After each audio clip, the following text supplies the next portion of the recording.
A pleasant morning to everyone present here today. My name is Prince Gonzaga. I am here today together with my groupmates Kurt Bongat, Hanna Laurencio, Ryza Baclayon, John Daguro, and Hannah Flores to discuss and share knowledge about an interesting topic. Do you guys have a clue what today's topic will be? Of course, it's already written on the screen, and our topic is measures of dispersion, position, and normal distribution. We'll go through today's topic slowly but surely. So I hope you are all hungry for learning and eager to ask questions. Let's start with measures of position. I'm Hannah Flores, and together with my partner Ryza Baclayon, we will be discussing about the measures of position. The measures of position are used to locate the relative position of a specific data value in relation to the rest of the data. The measures of position that we will be tackling about today are standard scores or z-scores, percentiles, decils, and quartiles. Today, I will be talking about the first half of those topics. Z-scores. A z-score tells us how many standard deviations a value is from the mean. It is calculated using the formula z is equals to value minus mean divided by standard deviation. Z-scores help us determine an individual's position within a dataset. Example 1. A student scored 70 on a math test where the mean was 60 and the standard deviation was 10. Calculate the z-score. We have the given values of 70, mean of 60, and standard deviation of 10. Likewise, we apply the given values to the formula. Z is equals to 70 minus 60 divided by 10. 70 minus 60 is 10 divided by 10 will give us an answer of 1. This means the standard score is 1 standard deviation above the mean. Example 2. Student who scored 85 on a science test with a mean of 80 and a standard deviation of 5. Calculate the z-score. The given are value 85, mean 80, and standard deviation of 5. Again, apply the given values to the formula. Z is equals to 85 minus 80 divided by 5. 85 minus 80 is 5, which we will divide to 5 again. Then the z-score is 1. Here, the student's score is also 1 standard deviation above the mean. We can compare scores from different subjects using z-scores. A higher z-score indicates better performance relative to others in the same group. Percentiles. Percentiles indicate the relative standing of a data value within a dataset. The formula used is percentile rank of x is equals to number of values below x divided by n times 100, where the number of values below x is the count of all the values less than x, and n is the total number of values in the dataset. Example 1. A class has 10 students who scored the following marks in an exam: 50, 55, 60, 65, 70, 75, 80, 85, 90, and lastly 95. Question. What is the percentile rank of a score 80? Solution. Step 1. We count the total number of data points. We have 10 data points. Step 2. Count how many scores are below 80. 50, 55, 60, 65, 70, and 75. And we have 6 values below 80. Step 3. Apply the formula. Percentile rank is equals to 6 divided by 10 will be 0.6, then times 100 is equals to 60. Answer. The score of 80 is at the 60th percentile, meaning 60% of the students scored below it. We are now down to the final example. Example 2. A dataset contains the heights in centimeters of 12 students: 150, 152, 155, 160, 162, 165, 168, 170, 175, 178, 180, and lastly 185. Question. What is the percentile rank of 170 centimeters? Solution. Step 1. Count the total number of data points. In our dataset, we have 12, so n is equals to 12. Step 2. Count how many heights are below 170. 150, 152, 155, 160, 162, 165, 168 are the values below 170. There are 7 values below 170. Step 3. Apply the formula. Percentile rank is equals to 7 divided by 12 will give us 58.33. Then times 100 is equals to 58.33. Answer. The height of 170 centimeters is approximately at 58th percentile, meaning 58% of the students are shorter than this height. And that sums up our lesson for say scores and percentiles. Pretty easy, right? In measuring positions, we also have deciles. Now, what are deciles? Deciles divide a dataset into 10 equal parts. The formula for this one is Tk is equals to k times m plus 1 over 10, which is the formula for ungroup. For our first example, we have here a local charity tracked donations from 10 individuals during a fundraising campaign.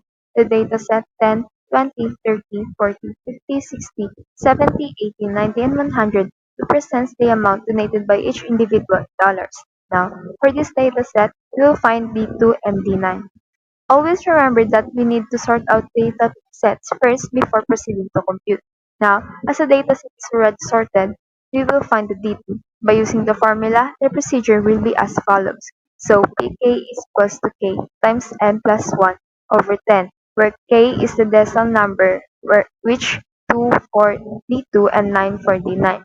And n is the total number of data points, which is 10. So, since our k is 2, we also have to find D2. Following the formula, we will have E2 is equals to 2 times 10 plus 1 divided by 10 is equals to 2.2. To calculate the value, we must use interpolation using the formula. D2 is equals the value at second position plus the decimal part times the difference between the third and second values. Now, we proceed with D2 is equals to 20 plus 0.2 times 30 minus 20 is equals to 22. Whereas it became this way since the 2.2 we got earlier indicates that it lies between the second value, which is 20, and the third value, which is 30 in the dataset. So the whole number part of 2.2, which is 2, tells us the position starts at the second value, which is 20. Next is that the fractional part of 2.2, which is 0.2, tells us how far the position from the second value to the third value is. It means it is 20% of the way between the first value and the second value. Now, for the D9, we just have to repeat the steps we did earlier in finding the D2. So, D9 is equals to 9 times 10 plus 1 over 10 is equals to 9.9. Then 90 plus 0.9 times 100 minus 90 is equals to 99. Final values for the donation dataset are D2 is equals to $22 and D9 is equals to $99. This indicates that 20% of donors contributed $22 or less, and 90% of donors contributed $99 or less. Moving on, now let us proceed to the group example for deciles. We have a different formula for this one, which also resembles the median. So it consists of dk is equals to f plus kn over 10 minus f over f then times h, wherein L is the lower boundary of the class interval, f is the cumulative frequency of the class before dk, and the smaller f is the frequency of the class containing dk, and age pertains to the class week. So for our next example, a school is analyzing the students' test scores grouped into intervals. The dataset includes scores of 60 students attributed as follows, wherein we would find the D5 and the D8.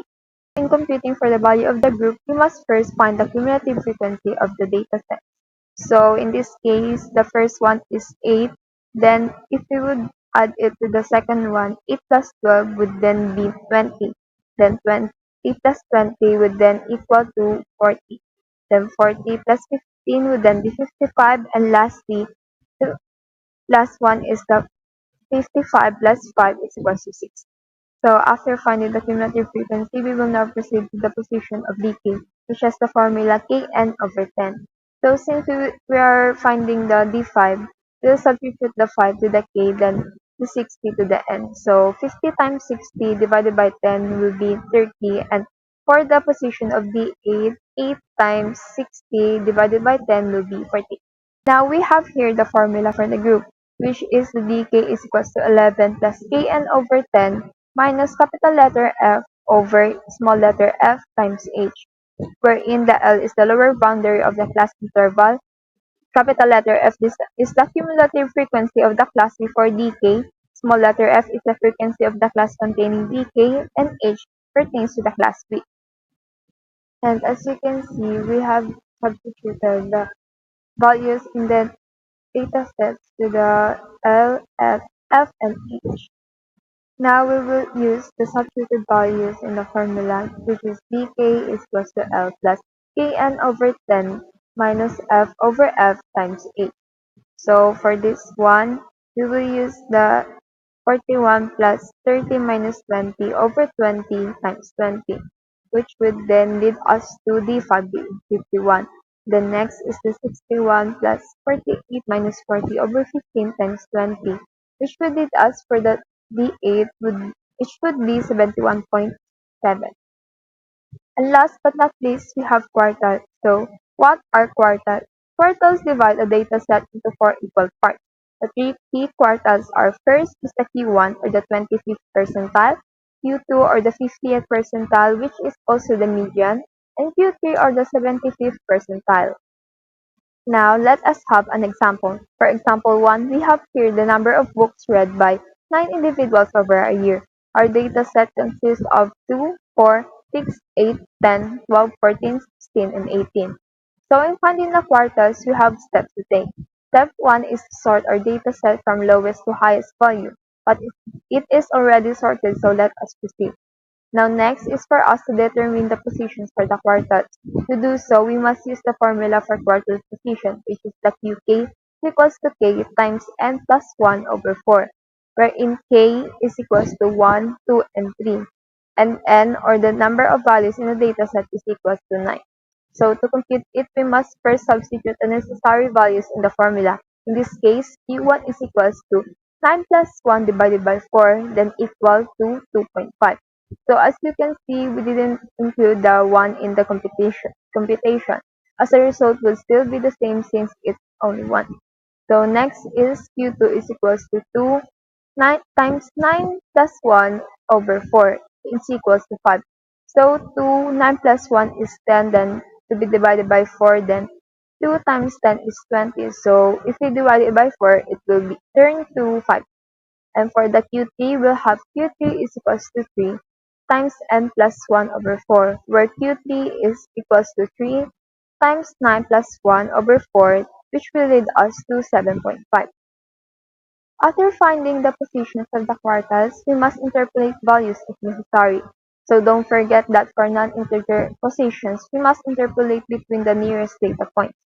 So for the first quartile position, we got 2.5 earlier. This means that we should look at the second entered values in the dataset, which is 4 and 6.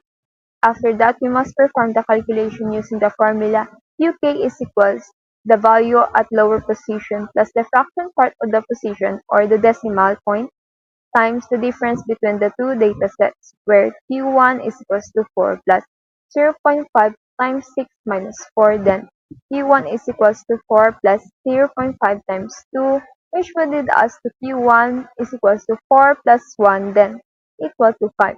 Now, the second quartile is equal to 5, which means that we must look at the fifth value in the given dataset. As the fifth value is 10, we now have Q2, or the median, as 11. Furthermore, as the Q3 is equals to 7.5, we must look at the 7 and 8 values in the dataset, which is 4 and 16. So just like what we did for the first quartile, the computation will proceed as the following. So Q3 is equals to 14 plus 0.5 times 16 minus 14, then Q3 is equals to 14 plus 0.5 times 2, then Q3 is equals to 14 plus 1, then equals to 15, which would lead us for the Q3 being 15. So another way to compute for the Q1, Q2, and Q3 would be as follows. First is that we must find the median, or the Q2, which can be determined by just looking at a certain dataset. So since we already know that 10 is the middle value, we shall now proceed in computing the Q1. So the Q1 is also known as the lower half, considering the median, or the Q2, while the Q3 is also known as the higher half of the dataset. Also considering the Q2. To find them, we shall look at the values lower than 10 since it is the median in the given dataset. The values 2, 4, 6, and 8 are the ones lower than 10. And to find the Q1, we must find the median of the lower half. So 4 plus 6 is equals to 10, then to be divided by 2, which would lead us to 5. So notice how it is the same as the answer we did earlier.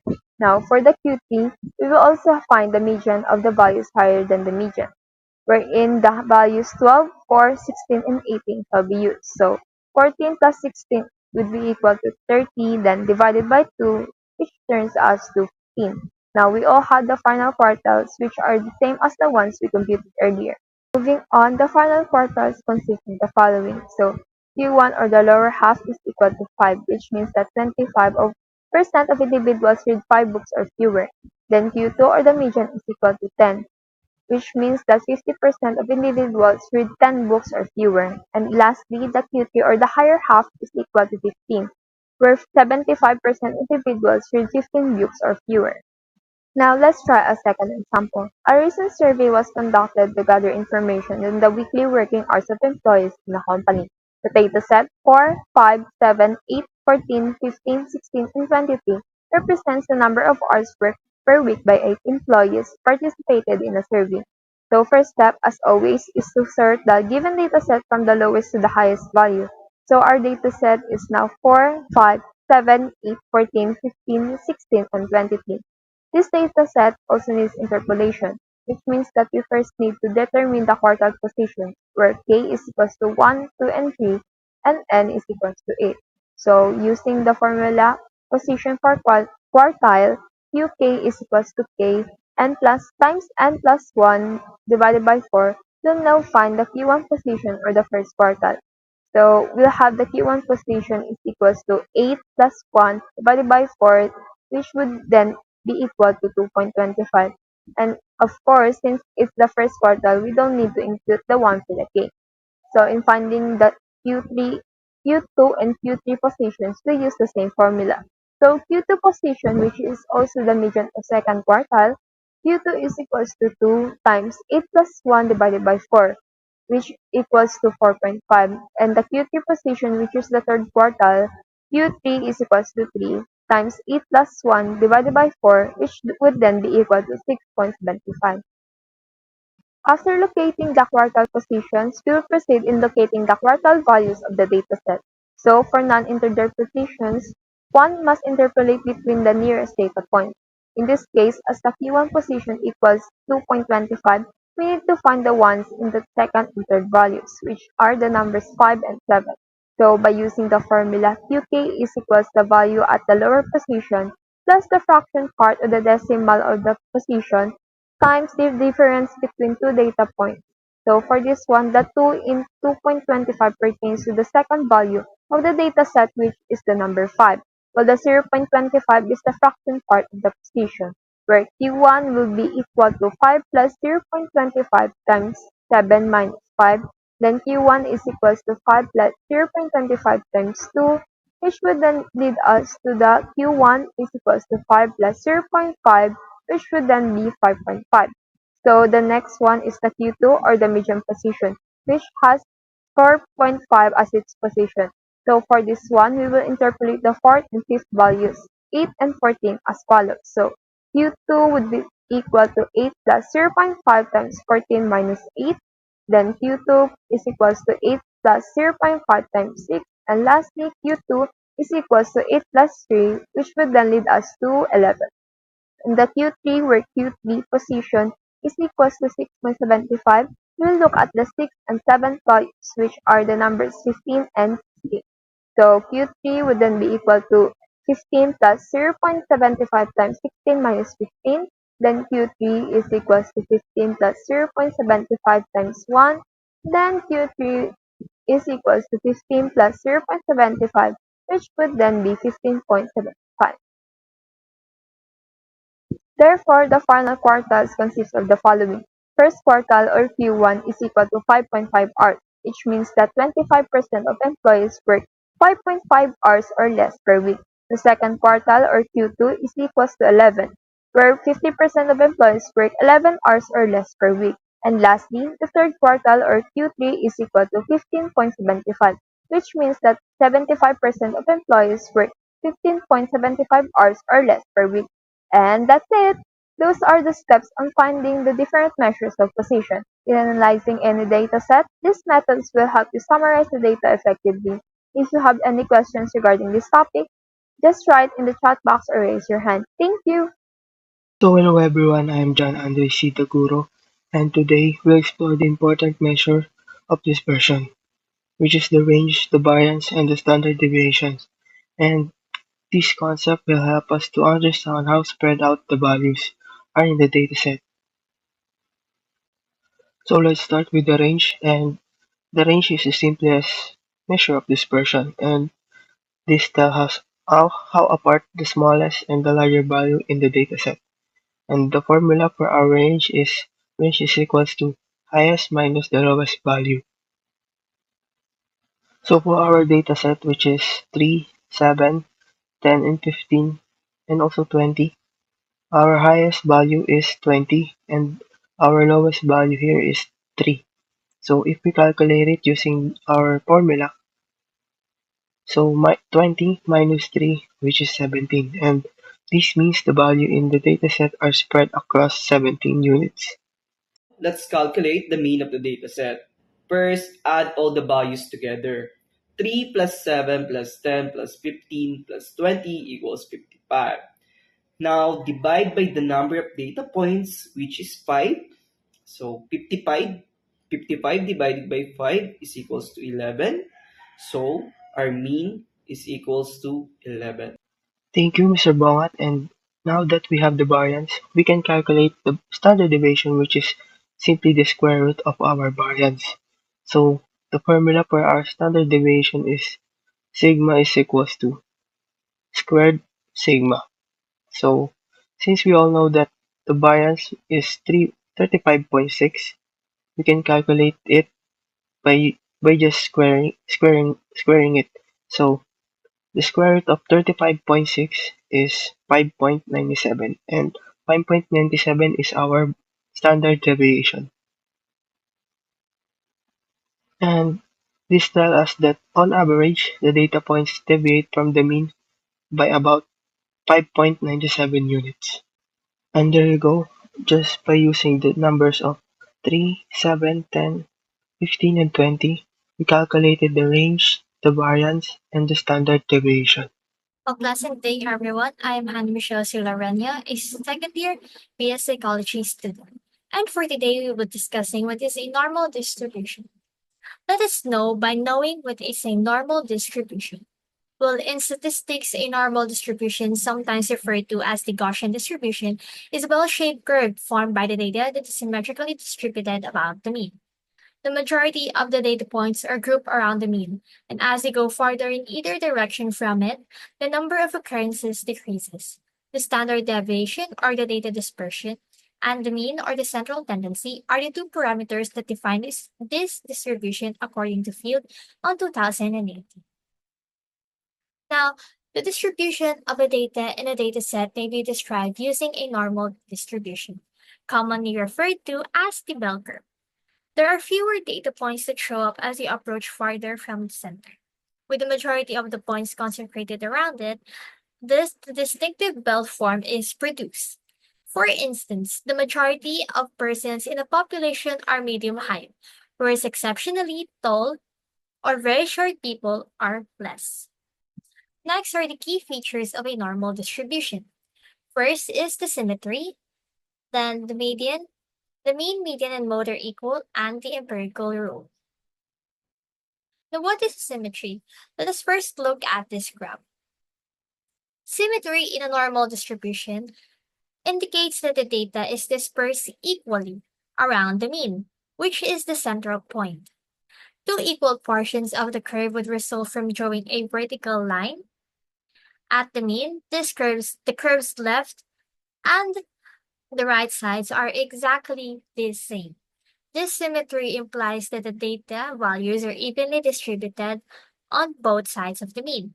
For example, in a dataset of adult heights, the number of people taller than the average height is roughly equal to the number of people shorter than it. This balance makes the normal distribution visually appealing and easy to analyze. Next is the mean, median, and mode. In the context of normal distribution, the mean, median, and mode are all equal. First, let us discuss the mean. The mean of a dataset is the average of all the values. The mean where the curve peaks is the center of a normal distribution. It is also where half of the data is located on the left and the other on the half of the right. The median is the next. In an orderly arrangement of data points, the median is the center value. The median is precisely equal to the mean in a normal distribution due to its symmetry of the curve. Another way to put it is that the data is evenly distributed. And lastly, the mode.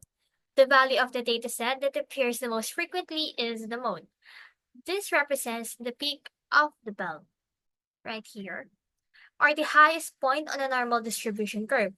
In addition, the mode of a normal distribution corresponds to the mean and the median.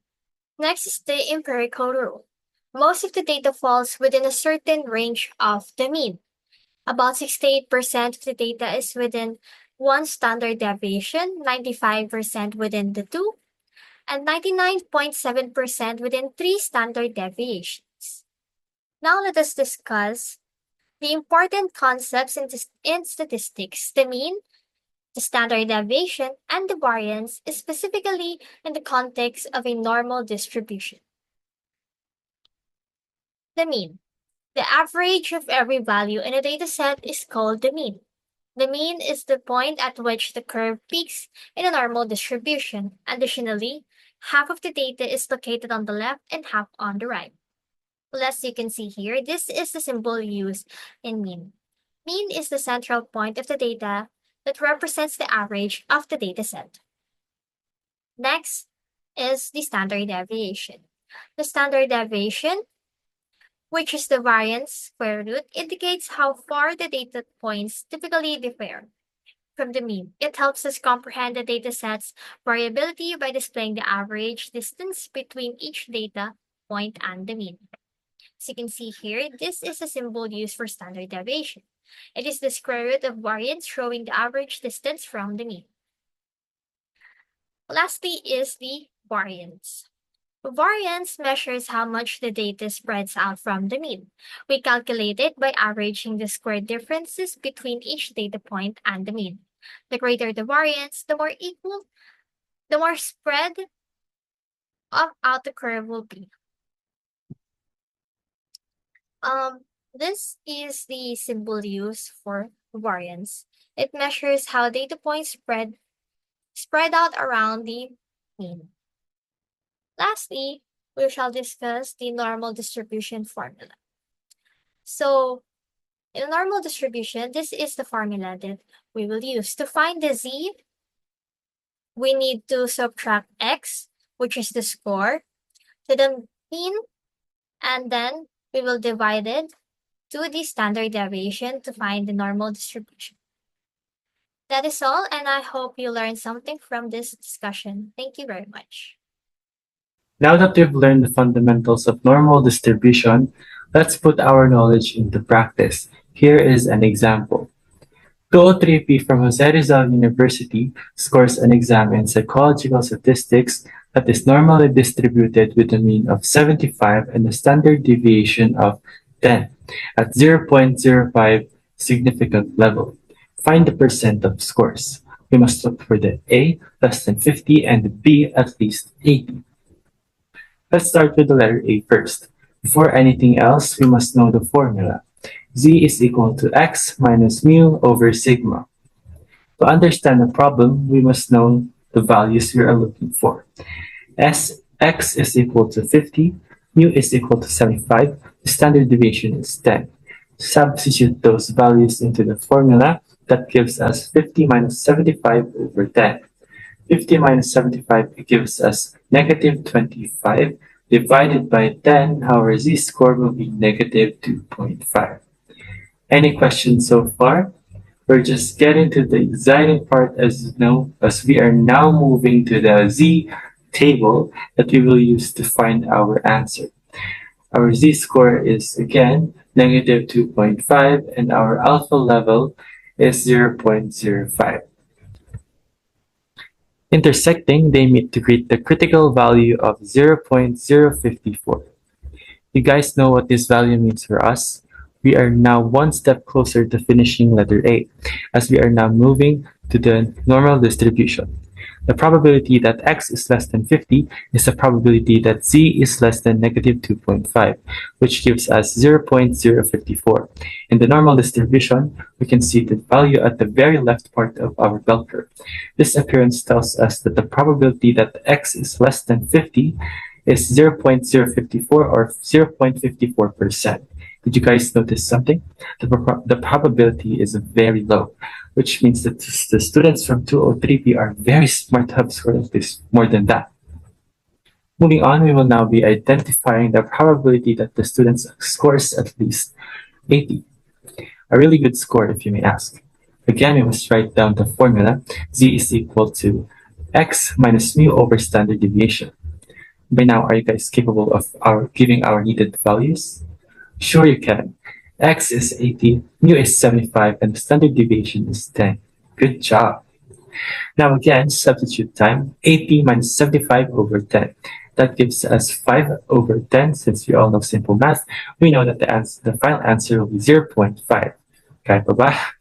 We're almost done at nagbabalik ang Z table. Our alpha level is still 0.05, but this time our z-score is 0.5. Can you guys identify what our critical value is? That's right. Our critical value is 0.7088. But wait, there is more. This is actually not the value we are looking for. This is the probability that the students reach until 80. Ngayon, hanap natin na at least 80. So what do? Probability that x is at least 80 is the probability that z is greater than 0.5, which equals 1 minus 0.7088, giving us 0.2192. Now, this is the value we are looking for. Therefore, the probability that x is at least 80 is 0.2192 or 29.92%. And that ends our discussion for normal distribution and our discussion in general. Alright, so that was a fruitful amount of minutes. Before we end our presentation, does anyone have any questions or clarifications? None? Okay, so I hope everyone learned a lot and that we were capable of tackling this topic clearly and with conviction. Thank you for listening, and we'll see you next time.